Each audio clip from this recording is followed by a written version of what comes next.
Welcome. In this video I will show you how to remove and clean the dustbin on your XIAOMI Vacuum-Mop Robot Lite 2nd edition.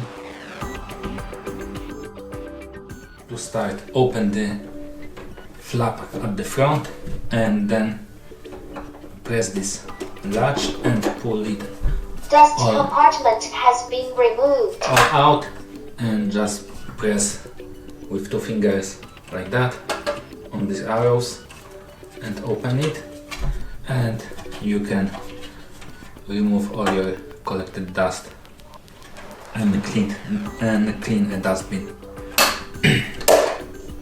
Close it and place it back, Dust compartment has been installed.